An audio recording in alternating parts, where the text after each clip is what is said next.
us, and one of all platforms recommending you to Star Fleet Universe on call. And tonight we have me and we have Doug. Say hi, Doug. Hi, Doug. There's your lovely voice. Hey. Yeah, I forgot to press the on record button for the audio, so it's like that makes a difference. That's why.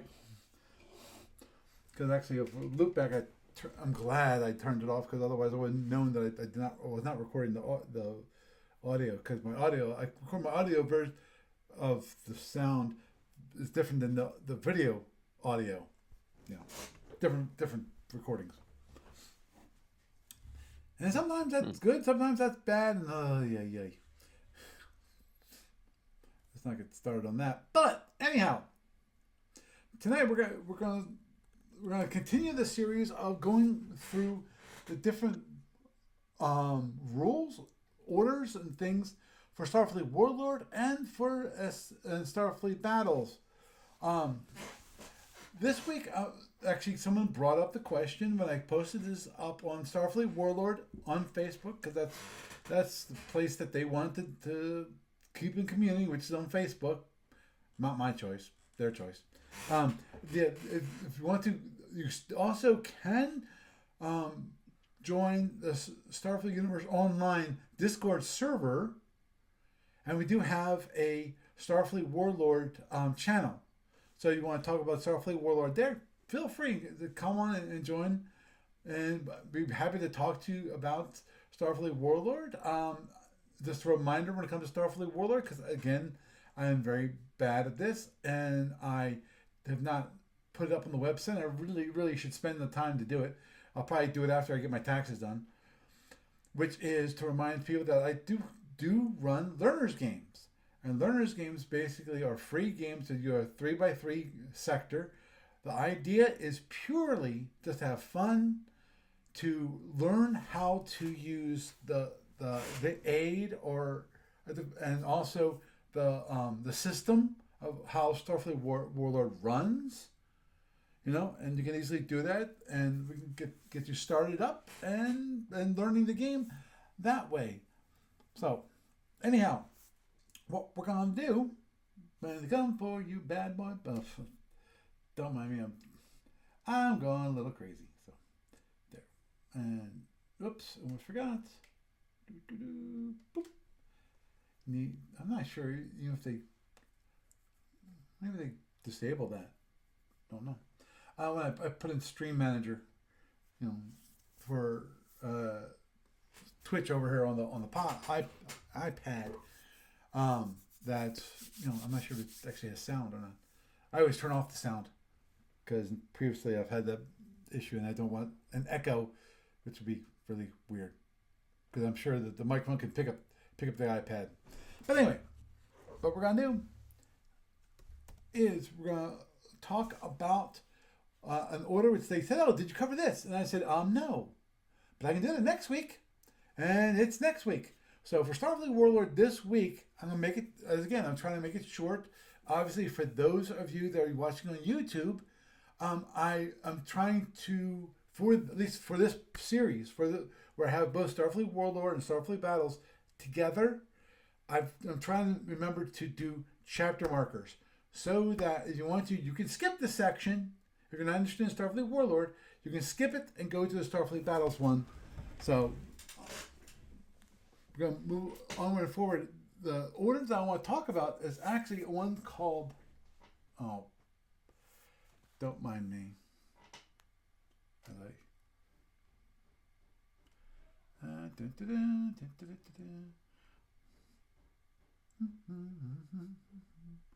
Now where is it? Because I want to go band. Goodbye. Sorry. Got some crap coming, so I just banned them. Annoying, but you have to deal with that on Twitch there once in a while. Someone will come and spam you. Okay, and that the order that I'm going to talk about with Starfleet Warlord is Fortify all sites. This is a very powerful order, can be a very expensive order.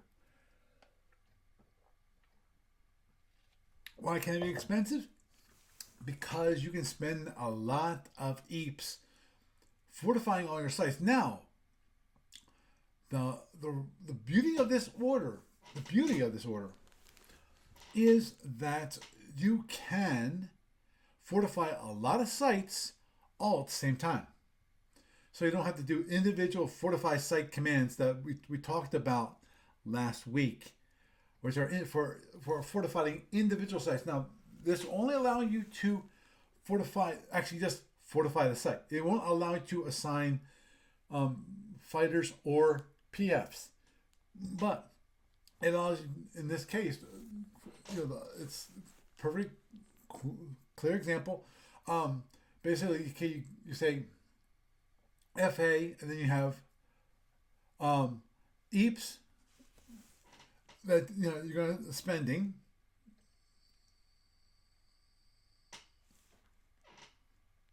So that's how much you're going to be fortifying that site. Then you have the different options to select your sites. Then you can say, okay, you can max out how much is going to be the maximum number of EAPs that are going to be on a site. And then, of course, you can specify whether you want only the major or only the minor sites. As it is in the rulebook, it's in my mind, it's just a little bit wrong. It says here major. Just to let you know, it's spelled out major, MAJOR, and same for minor, MINOR. When it comes to, if you type that in, when it comes to the aid, or basically the aid only has 4 characters per column. So, if you want to limit it to only major sites, it's not MAJOR, it's MAJR. And minor, same thing, MINR. Now, just to let you know, I've rarely seen anyone use. Actually, I'm sorry. Let's back up. I've never seen anyone use Fortify only on minor sites. I've seen Fortify all sites used for fortifying all the major sites for a sector. That's the one that I've seen the most, which is a very simple one, which is FA command. Then you have the number of EAPs, as I mentioned. And then you say sect, ESET is the next column. You say, okay, I want to do it for a sector. And then you specify in the next column, you specify what is the sector that you want to increase, to fortify the sites for. And usually it's like a maximum number of EAPs that you want to have for that site. Could be anywhere from 200 to whatever.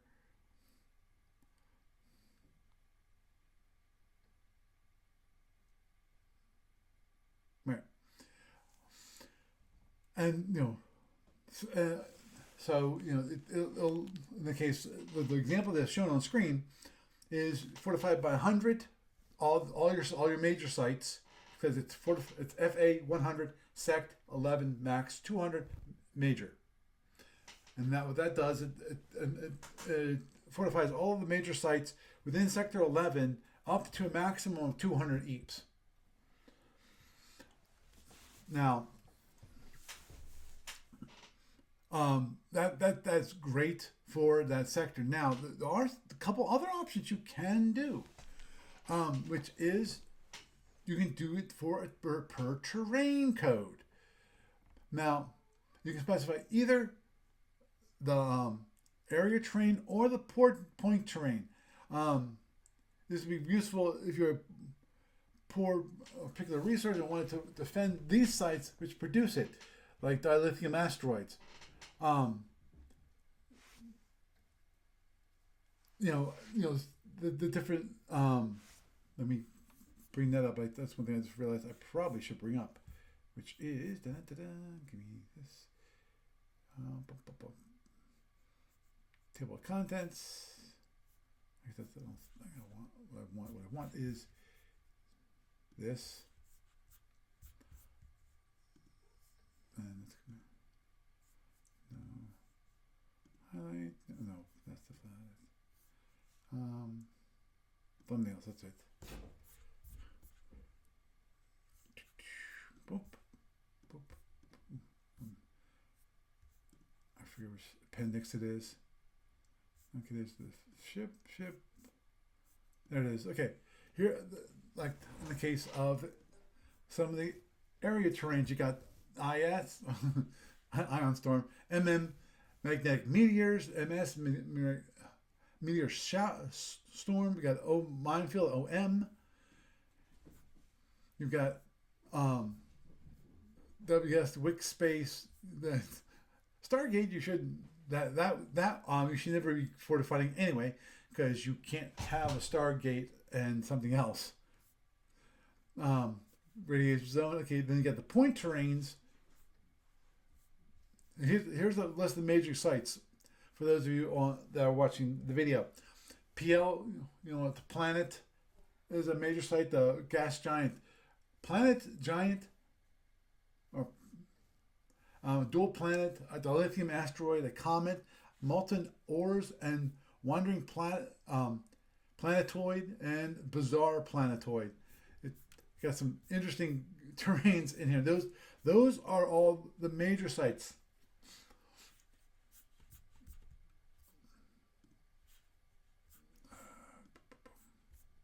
I should have done that.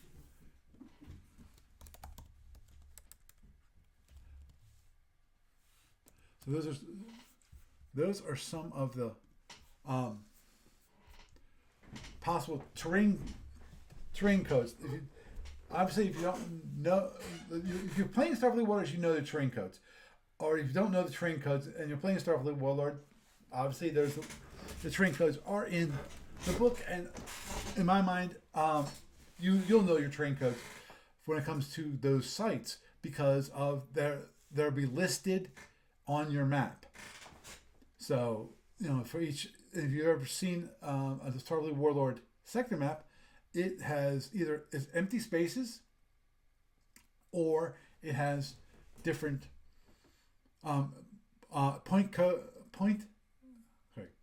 terrain and area codes that will tell you, okay, what's on at that location. There's some moments you don't ever want to be in, which is, I think, NF, which is the null field. It's nasty. It's basically auto kill, auto death, right there. If you want to commit suicide, that's the one to do it. The other one is, other possible option you can do is base.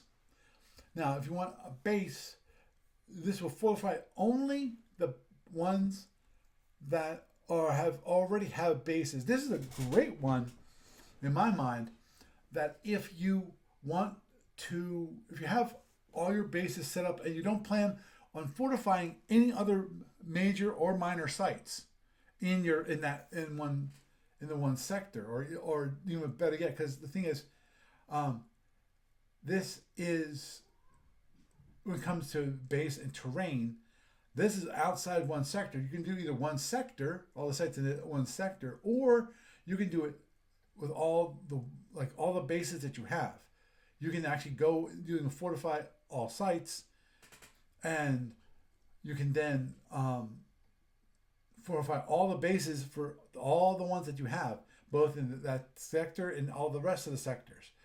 Obviously, if you want to limit it to a single sector, then you probably best do a sector, fortify all, and most probably you're only going to have bases on major sites, because the major sites are important, because the major site, if you capture all the major sites for a sector, you get a sector bonus. So obviously that's when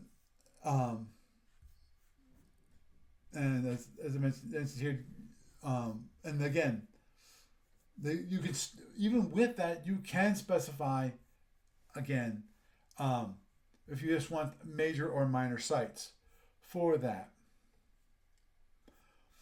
And here's a good example here. They have an example here right in the rule book, which is FA200 TRR, which is terrain, DA, dilithium asteroid, max of 300. So fortify every dilithium asteroid you own by 200 EAPs, but no higher than 300. So if in a way that's really cool because of, as I say, that all your dilithium asteroid sites currently have fortifications which are already at 200.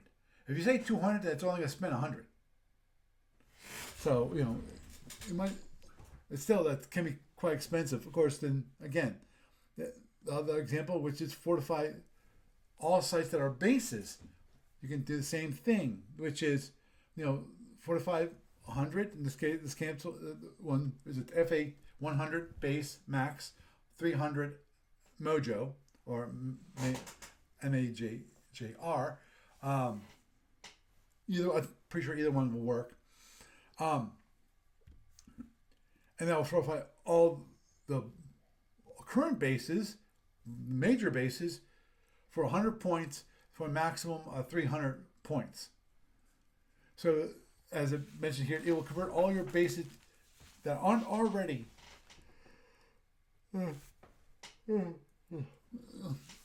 all your bases on major sites to battle stations. So any or even that, because if 100 and the max is 300,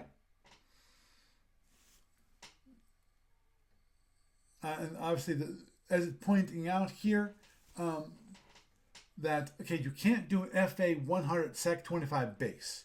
So basically you can't say I want to fortify all the for all the sites in sector 25 without our bases. That is not a legal order. And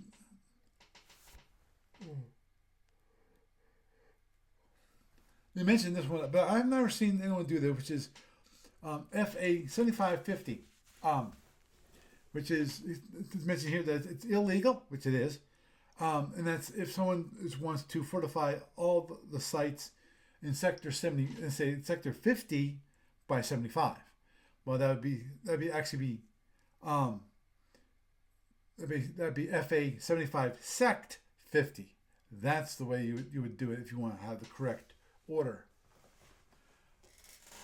And it actually, the rulebook mentions something which always should keep in mind, and that is that don't be tempted to fortify lots of sites by small amounts, such as an order like FA 25. Small amounts of fortification are generally worthless in combat, and that is true. Now,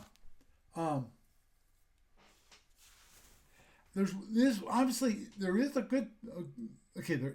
thing that is a benefit for doing a lot of sites with a small amount, and that is if every single turn you fortify a site by a little amount,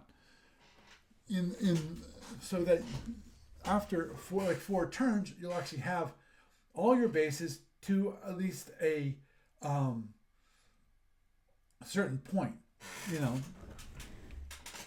It depends upon the number of bases that, I would think, because a lot of times I think most of the time I see it is people fortify a single sector. Now, I have not actually looked at, when I see this, because I usually see these obviously when I have manual orders. But in that case, what happens is that when I see those orders, and usually it's for a certain sector, that my guess is that they're fortifying all the sites in their home sector, because there's a reminder that in Star Fleet Warlord, if your home office, that site where is your home office, if it gets captured by an opponent, most games, there is a game that actually you can survive that. You can continue. I mean, you're done. You're considered, corporation is considered dead. There is a game. It's called Nomad. It's a Nomad version. I have not actually talked this to anybody. Haven't talked about it to the community, and whether they'd like to play a version which is Nomad, which means that if your home office is killed, you keep going. You're still considered alive. Um, it is, in my mind, it's an interesting idea. Um, I'm willing to bet most people don't like to play Nomad because they like the idea of, okay, if they're so far gone, you know, the home office. So at the same time, I think about the Nomad version of the game. And actually, it's kind of cool in that, okay, you got a starting home base, but that doesn't define you. You can actually kind of quote unquote switch home bases, kind of quote unquote. It's not really home office, but you can build up a one site, which so it's equivalent to your home office to a certain degree. Because the one thing that is always true when it comes to home office is that website, that site, it always has 100, 100, 100, 100. When it comes to resource generation, for each one of the resources, it produces 100. And it's only those home offices that do that. Other sites have different kinds, different different resource generation. That's the word I was looking for. So, obviously, if you have any questions, feel free to email me at play-by-e-mail.com. Or if you want to, also sfuoncall@gmail.com. That's another one you can do. And I'll be happy to answer any questions that you have about Starfleet Warlord or Starfleet Universe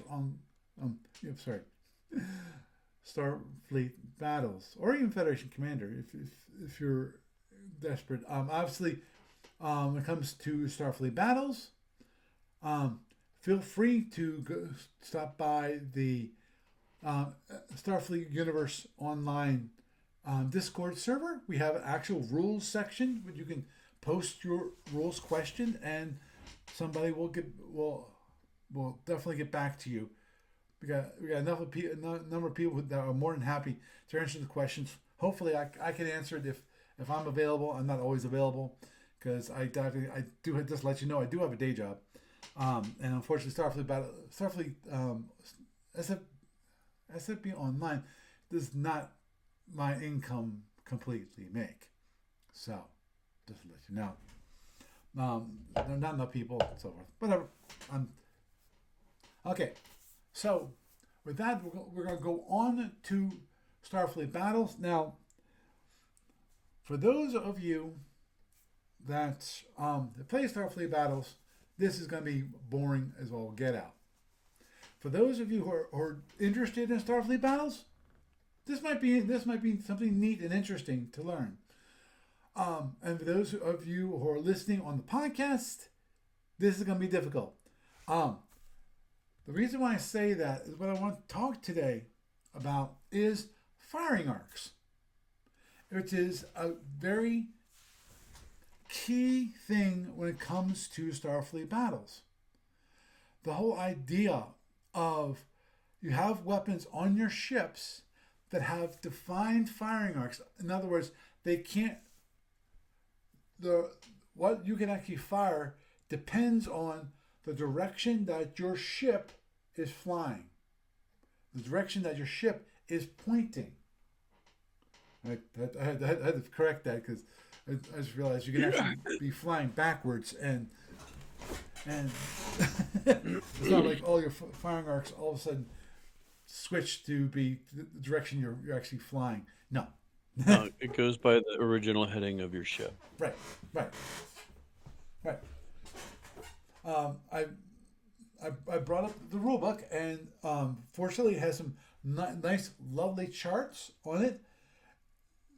Here's the standard firing arc designation diagram, where it has right front, right rear, left, and left front. And as pointed out over here in the combined firing arc section, which is D2.2, you can usually for most things,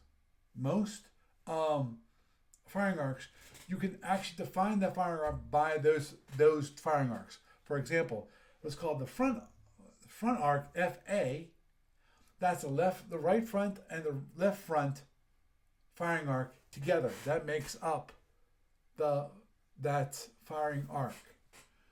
Rear arc, same thing, except for it's left rear and right rear. In the case of the front expanded arc FX, that's left plus left front plus right. So, and for those of you that are listening to the podcast, in that case, the front extended, basically, if you're facing forward, and that's direction 1, or direction S, direction A, it goes from the front extended, or expanded, sorry, it's called expanded, not extended, forgive me, goes from C all the way around to, from C to B to A to F to E. Goes that whole, and that's everything that goes out from those hexes in that whole firing arc. That is the arc of that weapon. They have a nice little chart here when it comes to the boundaries. Now,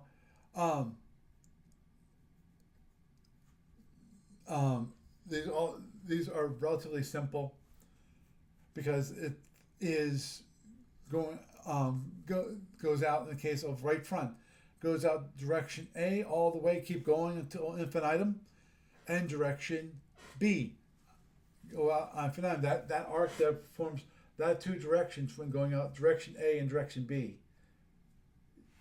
Now that is the arc for right front. Left front, same thing, except for it's F and A. The direction F and direction A from the ship, that defines your left front. Now, as pointed out here, left side and right side, these are 180-degree arcs. They are basically centerline the ship on the left side from straight ahead to straight back. So A to D on the left side, anything that's that in those hexes in that direction. So you can left side can fire directly forward. If you're centerline on a ship, then you can hit them. You can fire them with that weapon that's on the left side. All the way to rear, if someone's directly aft of you, right off your number 4 shield, directly aft, then you can fire at them using that same weapon because it's left side.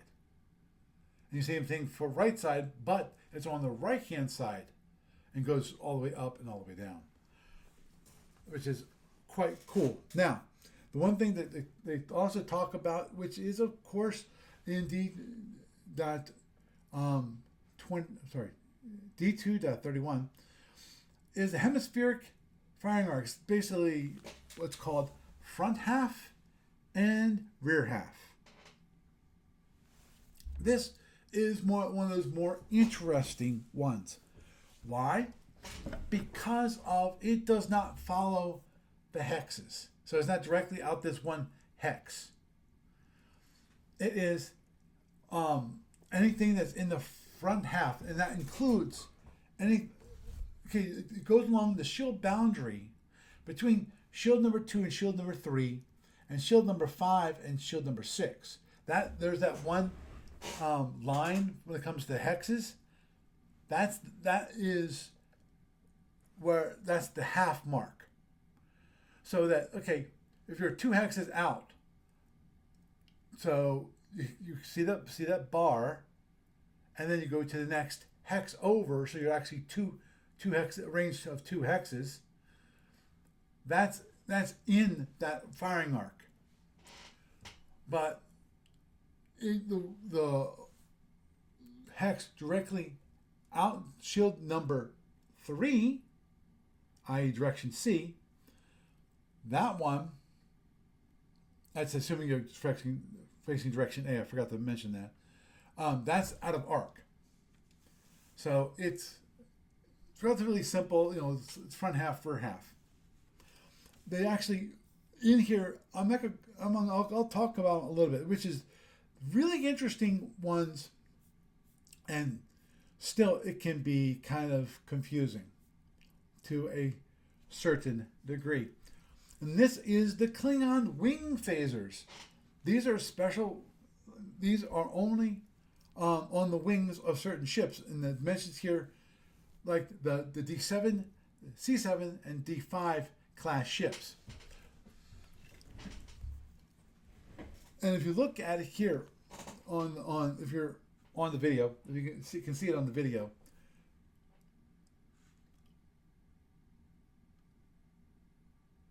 Yeah, I thought people still play Star Fleet Battles.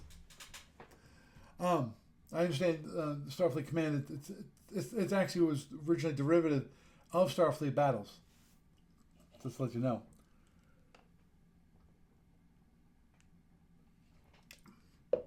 Originally. Okay. As you can see here, when it comes to the right wing phasers, which is weird arcs, that it is for this. This is for the. Can we just make sure this is for the right? Correct. Yeah, this is for the right phasers, which normally would be designated on the ship. It'd be designated as front, rear, right front, and right front and left rear. Now, if you look at this chart, now, unfortunately, for those that are listening just on the podcast, I can't describe it. You really have to look at the actual chart itself. Maybe you want to look at the YouTube video, or if you have the rule book, look it up. If you notice that there's these here, which are minuses, going out the left rear, which are basically, these are hexes which are out of arc. As strangely as that might sound, it is out of arc. But if you notice here in the chart for the right wing phasers, there's all this additional hexes that are in arc, which are basically a lot. It's almost it's like left front, but not. But they're missing hexes in the right front, on the left front. So, just to say very least, this can be quite confusing and something to keep. And for those of you who play against the Klingons, something to keep in mind. Remind them that in the rulebook, they might try to fire a phaser, especially in this case right down here, that they can't fire. And then, of course, there's the nasty Klingon forward phasers. As mentioned here, the forward phasers are the C7, D6, D7, D6, D5, F6, FX, F5L, F5, E5, E4, E3, E2, cadet ship, and the tug. And there's probably a variant thereof, which they have the forward extend. The arcs are forward extended. That's what they're marked as. But you can, just because they're Klingons, you can actually fire the phasers directly aft, as in directly, out the shield number 4 and keep going in that direction, straight along that hex, with a little bit additional on the left and right of that. And same for, if you notice, if you're looking at the video again, you notice also when it comes to the extension, front extension, actually front extended arcs actually extend a little bit farther back than the normal front expanded arcs.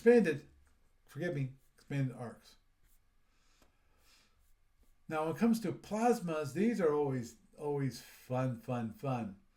Of course, we have FP, which is basically its front half.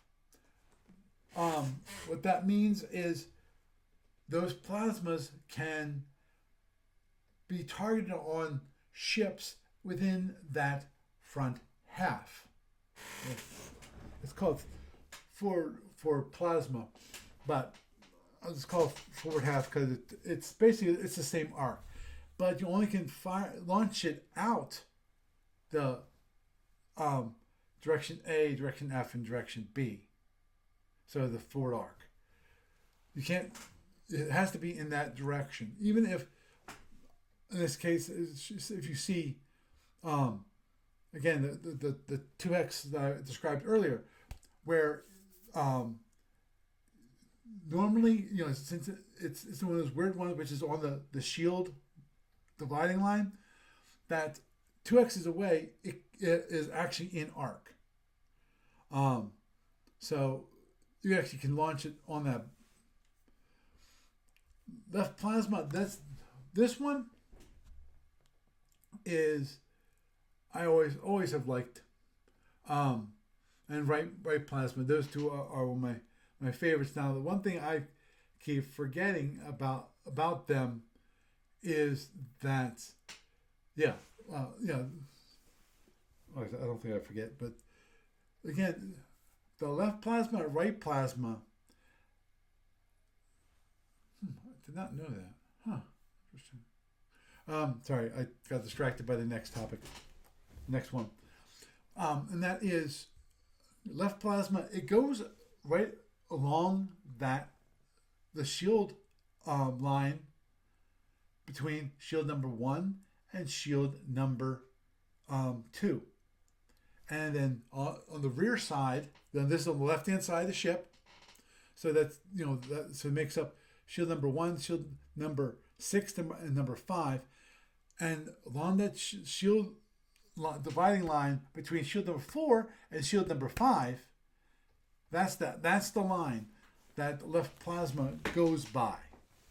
So which is quite cool. And if you've ever heard me talk about plasma ships, I prefer left plasma and right plasma versus ships that have their major plasmas in the forward plasma range. And that's just because I prefer. I like to have the option that if I need to, that I can actually launch a plasma at my opponent, which might be chasing me. So that's why I always like that. Of course, right plasma is the same thing, but on the opposite side. So the defining edge for the right plasma is the shield line between shield number 1 and shield number 6. So it goes right out that line.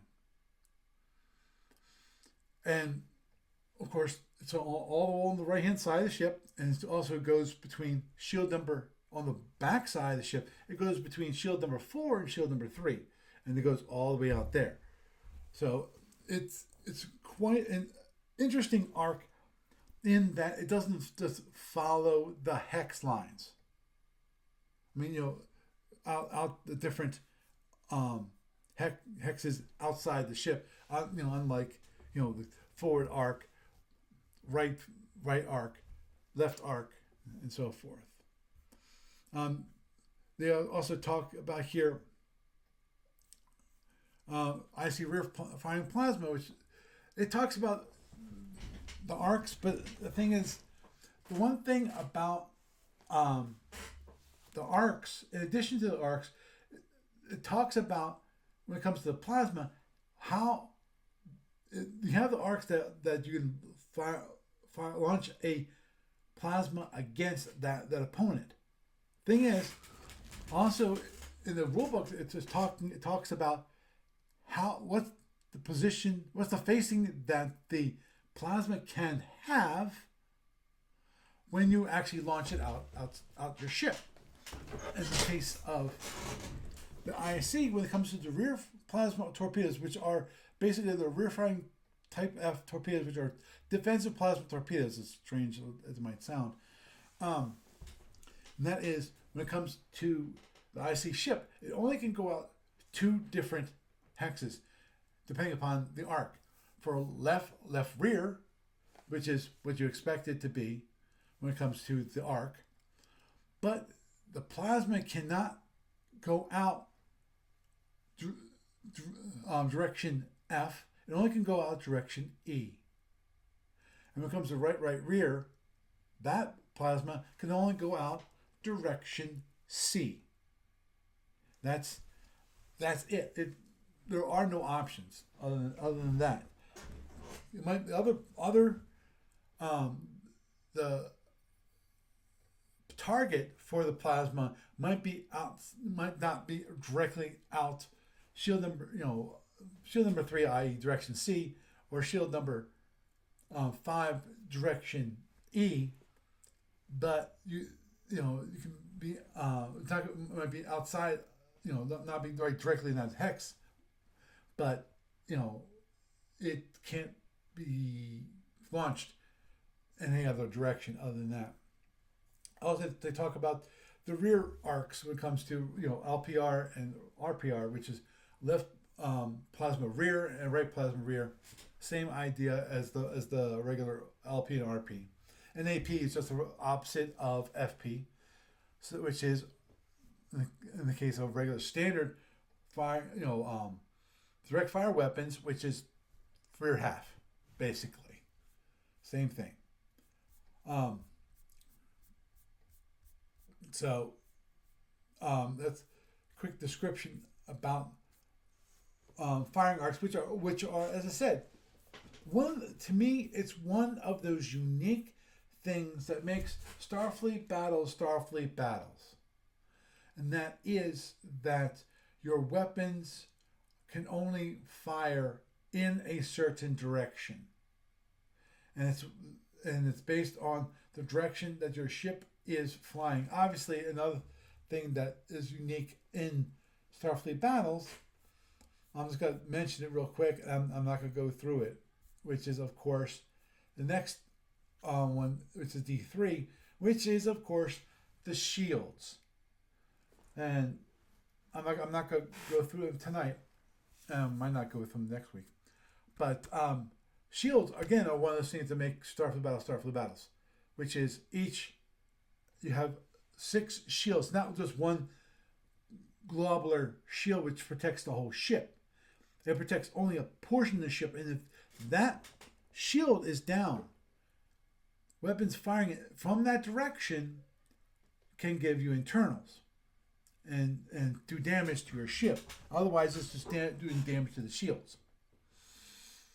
And that's one of those things that makes Starfleet Battles, and that's one of those really cool ideas which I really love. And I'm sorry, I keep thinking about when they created Star Trek tactical ship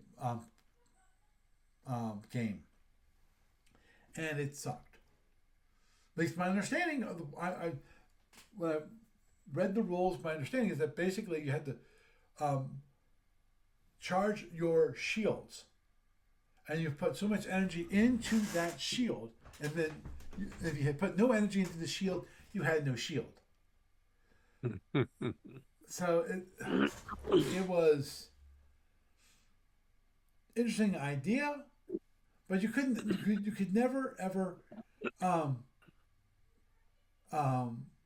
keep all your shields up and fire your weapons at the same time. You could either do one or the other. You couldn't do both. You could shield, have shield protection, or you could fire your weapons. Pick one. Yeah. So, to say the very least, it was a Bad. I passed after I ran through a kind of test game by myself. As I said, no one else knew the game, so that again, I might have misinterpreted the rules, and if someone knows better, please tell me. I'm more than happy to listen to you. And of course, my email address is sfuoncollege@gmail.com. Also, if you have any questions that you want me to answer, if there are any rules that you want me to go over, please contact me, and I'll be happy to bring that up on the next podcast. So, moving onward and forward to Doug. How's gamers going? Oh, it's going. The venue actually upgraded our room. We had a notification that oh hey, the heating system kind of had a problem in the room that we were booked for. So they upgraded us. They put us in another room, and it's about twice the size of what we had scheduled. Is it like the one So across the way? it's when you go into the lobby Right, for the building, right. instead of turning right to go down to the hallway where we were at, Mm-hmm. you turn left to go up the steps like you're going to where Yeah, the bathrooms the are, bar and the just bar past, area kind of thing. yeah, just past Well, food area. the food and entertainment area there.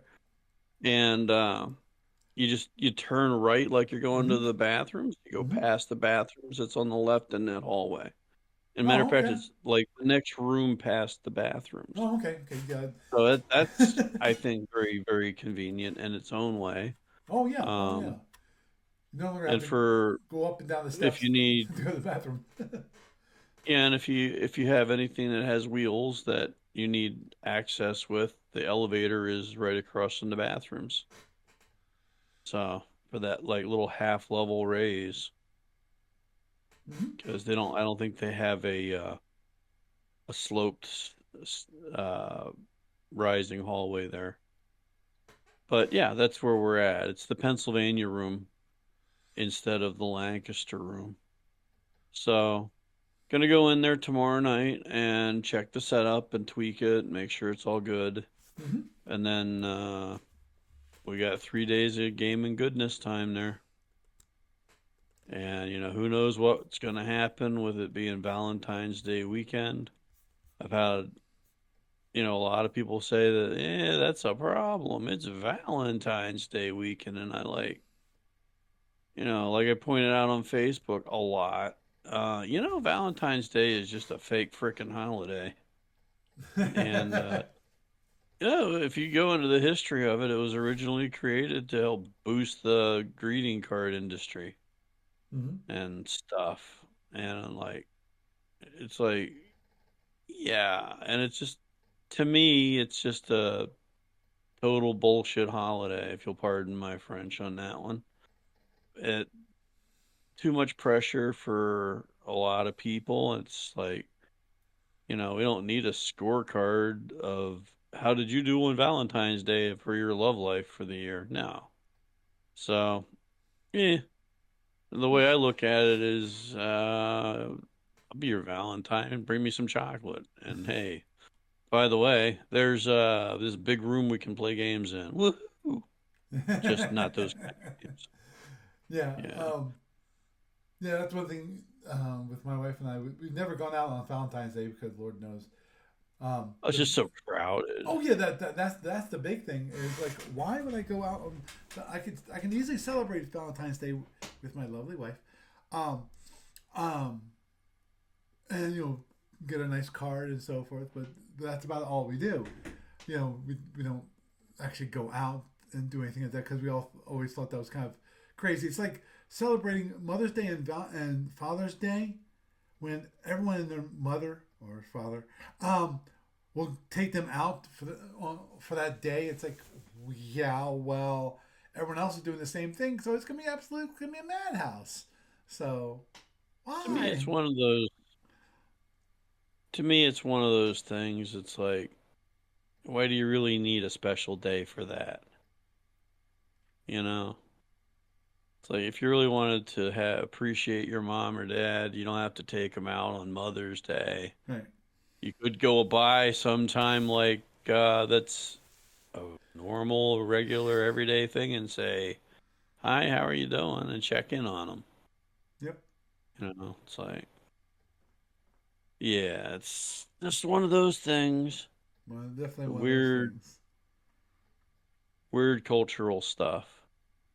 So basically, yeah, we did have another GM sign up. Awesome. There's a couple that apparently have their small business set up, and they got games that they want to play test, and they're coming Right, in. right. Yeah, you mentioned Uh, that. my only disappointment in it at the moment, other than the lower registration than normal because of Valentine's Day weekend, is that the D&D people are only going to be there on Sunday. And they vocally complained about the event being on Valentine's Day weekend. So, but then again, it's like they have some other issues with the IP that they use and the way that they were doing their thing. I think we talked about this Yeah, before, where basically their big issue that had a drop in attendance for them was the IP owners saying we're going to go back to doing the Living Greyhawk World thing and who wants in on it. And then apparently they haven't said much about it since. But a lot of the people that were doing the Living Greyhawk thing without the IP owners said, we're going to wait and see what they have to say about it. So they lost a bunch of people until like that whole thing kickstarts in, yeah. which I think is In kind which of case, you'll like still a lose really people. crappy way. I think it's a crappy way to treat people.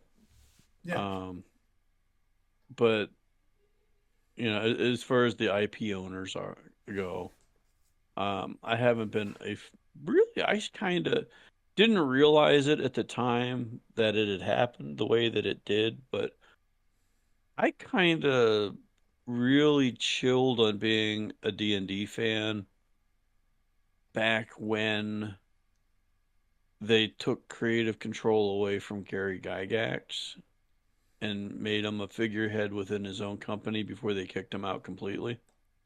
And that's basically it. I haven't really liked many of the things that they've done since.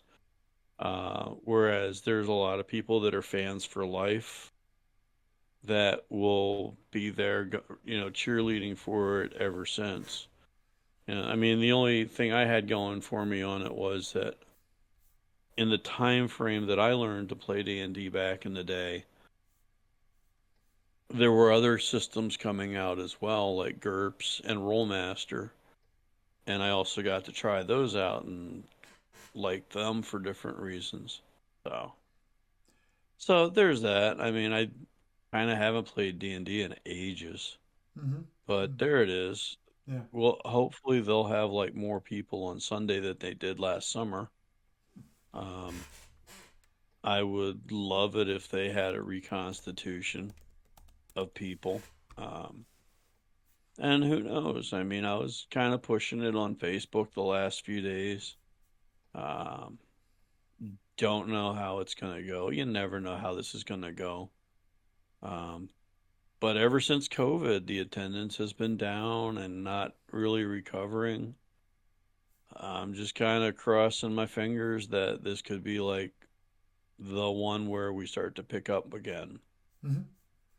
Because, I mean, it's like you built it up over like 15 something years before COVID hit. And we went from like you, me, and a couple other people in a small, in a Yeah. church, Yeah, in church. in a Yeah, church, a church basement. church, Yeah. no, it wasn't in a basement of the church. It was, but they had a hall. The basement place was Mm-hmm. um, the Grantville Hotel with their room Yeah. downstairs, Yeah. Yeah. I remember that. and then I the thought. other basement place was when we were at this itty bitty room, like in between summer ones, some one time. But for the most part, no, we've been upstairs in a large room kind of environment outside of the Grantville Hotel. that we were at. That was the what was it? The Comfort Suites out there, if I remember correctly. And which I still thought was nice, but they wanted way too much money after they renovated their room. Plus, they also had the dual whammy of pissing off a lot of our people in one shot. So, and they did, if you remember, that one was the one where there's a nearby casino, Mm-hmm. and apparently they have a special rate for people staying at the casino that was half the special rate that they were giving us. They were giving us like 10% off of their 100 something dollar rate, you know, 140, $150 rate. And then you know, and I confirmed it. One of our people heard it and I went and confirmed it that, you know, the special rate for the casino was like 60 something bucks. Wow. And I'm like, it's not a nice way to treat us because we were bringing a bunch of people in and you know, and that was basically it. I think after that we went out to the Moose Lodge for several years. But yeah, yep. Because as a matter of fact, yeah, they did renovate. They did want more money as well. But the pissing our people off over the price was kind of the big thing there. Mm-hmm. And it's like when I was looking around after the Moose Lodge, I found out that they wanted a lot more money. So it's, you know, all those decades, it's like we've had quite a few different places, Mm-hmm.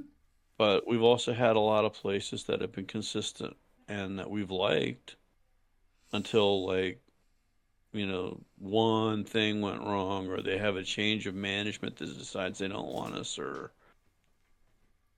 you know, whatever Mm-hmm. the issue might be of the day. And then the other mostly consistent one was renovations. And it's like hearing about the oh the HVAC broke in that room. That reminded me of when we were at the Wyndham, Mm-hmm. which is across the street and down the way Yeah. a little bit here Yep. from where I'm staying. And that one we were there a few times, and the one winter they didn't have heat either, and they had all those space heaters all around the room everywhere, Yep. and that place was hard to keep warm because it was all the glass windows that Yep. wrapped around the entire ballroom. Yep. It was a beautiful ballroom, Yeah. Yeah. beautiful view, but we were in there in our jackets with the space heaters running. And then after that one, that venue renovated that space into a different format where they weren't renting it out anymore. Right. Right. I remember that. And although they do had two smaller rooms, they're smaller rooms, which each one individually, or if you combine them, would be smaller than the single room originally booked for at the current hotel. Cost nearly as much as what we were paying for here Wow. for a lot less space. Right. Right. Yeah, and per day. So yeah, instead of like for the whole weekend. So I'm not sure what we're gonna do moving forward, depending on attendance on this one. Yeah. Uh, I'm really all for the potential of going backwards in the model to like some kind of a firehouse. I was very happy with the firehouse Oh setup yeah. that we had before, Mm-hmm. but a Yeah. firehouse or social club place that doesn't charge an arm and a leg and has an adequate space for the number of people we can anticipate. Right. Yeah, I don't know. It's like that's basically it. Mm-hmm. So we had a few extra things added to the events list. Um, you're going to be doing a podcast on Saturday and Sunday there, a live stream for a chunk of the day. Mm-hmm. Oh, Barry's going to be there, by the way. Oh, cool. Yeah, it turns out that he actually put in for vacation time like last September and forgot that he did it. So, and it was granted. So he's going to be there. He thought he wasn't going to be there originally because the nature of his job, and this Yeah. Oh, yes, I do. current assignment is basically a weekend one. But nope, he's going to be there Saturday, Sunday, and Monday. Um, and we do have a core group of people still. Just my question is, how long does it take for the D&D group to reconstitute? Because they actually had this problem 10 years ago, roughly, Mm-hmm. when the IP owners originally pulled the plug on Living Greyhawk. Right. Because that was their reason du jour when they originally came to us. And, and they had a consistent 3 to 4 tables Yep. of people at that original time. Then, when the IP owner pulled the plug on the feedback loop, then they went down to 1 table of people for a couple of events and started building back up. Mm-hmm. Now, it didn't hurt as much back then for us as an overall event, Right. because we had a very large number of Yeah. people coming in for everything else. Right. Right. Right. But I've noticed that the main drop off after COVID has been the board gamers. Yeah. It's been that side of it, because when we came back from the COVID experience, the D&D group came back. And for those of you who are listening and haven't been to our event, the D&D group is it's a group of people that they have multiple GMs, and they run like up to 4 tables during our event, and they run like, usually, depending on the day, 2 or 3 flights of events where they'll have like a 4-hour block of time that they run an adventure set in. And so you could be running in one of like 4 different adventures 3 times on Saturday, a couple times on Sunday. And they were doing it as part of the Living Greyhawk feedback world way back in the day. And when that world was cut off from support by the IP owners, they decided to continue it, and they've been doing their own version of that ever since. So, my question is, how long does it take them to maybe reconstitute this time around? I don't know. We will see. And then again, also, another part of the whole pressure on my side of it is getting out of the not having a home issue into something more affordable, and that'll help a lot too. So Yeah. Oh, yeah. hopefully by the Labor Day event, I'll have something more stable as a living place. So that's kind of where we're standing. Hope to see a ton of people there. I have mixed feelings on the optimism side. Now the weather's actually looking pretty good. Yeah, It's yeah. looking cooperative.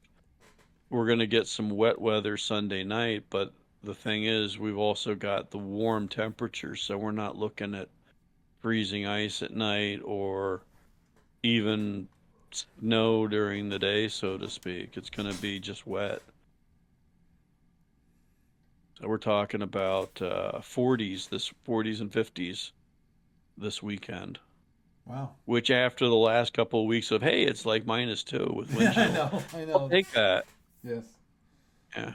Yeah. So definitely be helpful and help get people out outside, you know, versus just want to be inside under the covers and just try and keep warm. Yeah. So, do you have any questions for me? Because I think that's about all I could think of at the moment with where we're standing on Gamers of Winter. None at the moment. So yeah, if you're listening to the broadcast and you're on the East Coast, we're a very convenient drive. Um, you want to come out and maybe meet some SFB people or some FedCom people or whatever, or if you know a bunch of FedCom people or know a bunch of Federation and Empire people and you guys want to do a big event for the weekend, or just do a bunch of small skirmishes or whatever, there we are. And Yeah. by the way, Mm-hmm.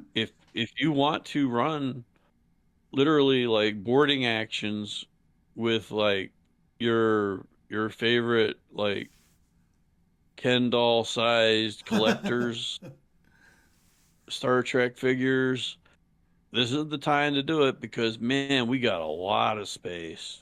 Yep. Awesome. It's like, I mean, I just I'm gonna probably feel a lot like, the Cartman in the hall experience that you saw in South Park every once in a while during their early seasons, where he does like Fat X whatever and has a rents out a hall for it, and it's like Cartman sitting there by himself. That's how I was thinking I was gonna feel with like this one because of the trend, but man, it's just a huge hall by comparison. So it's a nice size space. Cool. And 9 o'clock Saturday morning is when we open. We're gonna be running till around midnightish. 9 o'clock to midnightish Saturday and Sunday. 10 o'clock till we're done on Monday. So that's basically it. Lots of different games. Yep. Awesome. Well, with that, Doug, you have a good night. Thanks for having me on. You're welcome. So, had a nice little chat about, of course, gamers. If you're in the area, please come on out. Obviously, firing arcs, which are a really important thing of Starfleet battles. I'm hoping that I did it justice. I'm not sure I did, but I and definitely, no matter what, I think when it comes to the firing arcs, definitely either reference the rule book or better yet, go check out the YouTube video and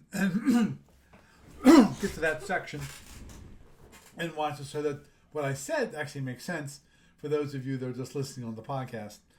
And of course, Starfleet Warlord. I want to continue to do little thing with Starfleet Warlord. I'm trying to keep it short because I know not a lot of people like Starfleet Warlord.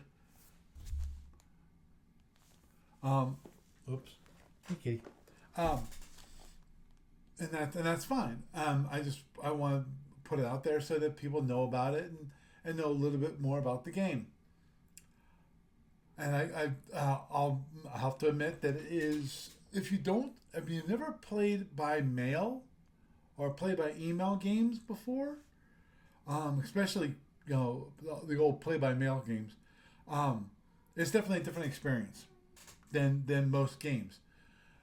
It's really it's for some, if you're looking for something that's a little different, Starfleet Warlord is your jam. That's what you really want to look at. So with that, I am Paul Franz, and I bid you a good night.